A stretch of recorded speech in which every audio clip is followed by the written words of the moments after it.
This is pre-algebra lesson 2-7. Try, test, revise. Now, I'm sure you've all played games before in your life where you said to somebody, oh, let's try to guess something, like guess a number between 1 and 1,000.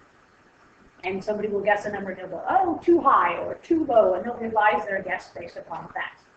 That is actually a mathematical strategy. Some people don't think that it is, but it is. Try, test, revise is a mathematical strategy. It's not just, oops, I'm just going to just wildly throw out a guess. Okay?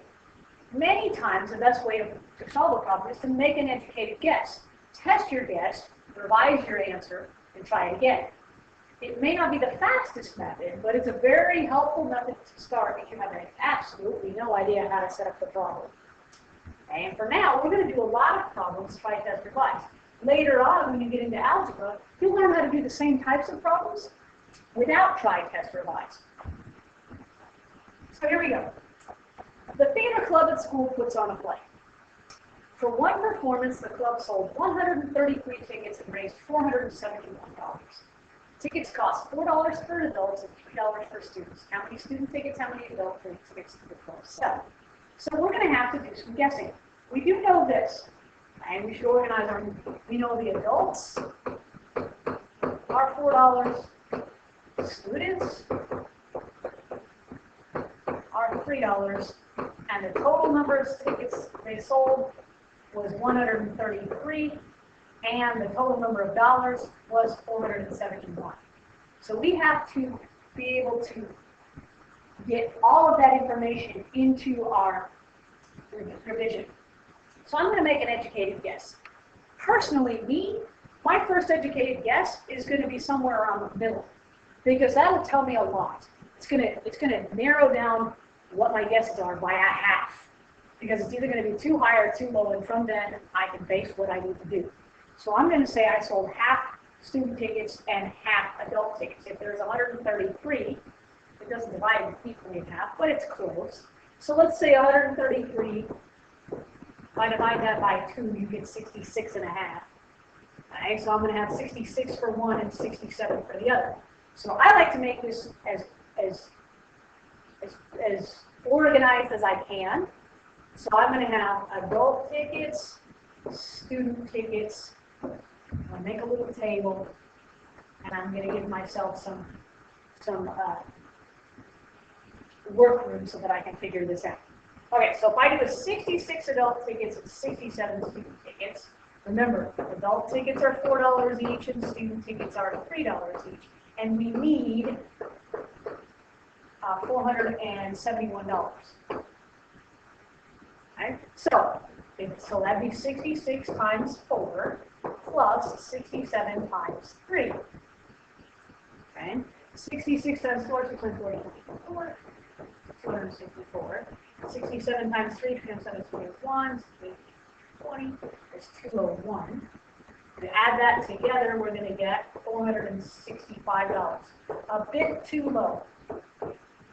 Not too bad for a first guess. So obviously, since adult tickets cost more and student tickets cost less, I'm going to need more adult tickets and less student tickets. And if you think about it, if I added one adult ticket and I subtracted one student ticket, I should have a difference of $2. Because the adults cost $1 more and the students cost $1 less. So I don't want to just go up by 1. So let's say let's go by 4. Let's say I'm going to do, because I need 471, so I need $6 more. I might say, oh, let's go by 6 tickets. I just want to do it. Let's just say I vote for 70 adult tickets. If it's 70 adult tickets, it's 63 student tickets. So that would be 70 times 4 plus 63 times 3. Okay, 7 times 4 is 28, so that's 280 plus 6 times 3 is 18, so it's 189. So 280 plus 189 is 469. That's close. Okay, but I need 471, so I need $2 more than that. So I'm thinking go up to 72 adult tickets and the 61 student tickets. So that would be, let's see, There we go. So now we're looking at 72 times 4 plus 61 times 3.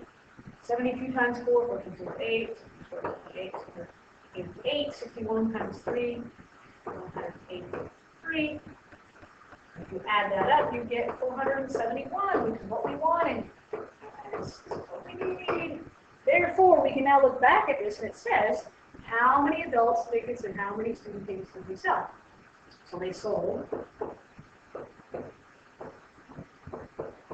72 adult tickets and 61 student tickets.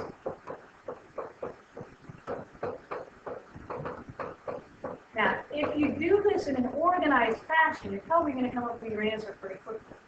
But if you just guess random numbers, like I'm going to do 1 and 132, that's probably not going to get you a very good, or after I did my 66 and 67, oh, that's too low. So let's go up to 133. Think logically when you do your next guess.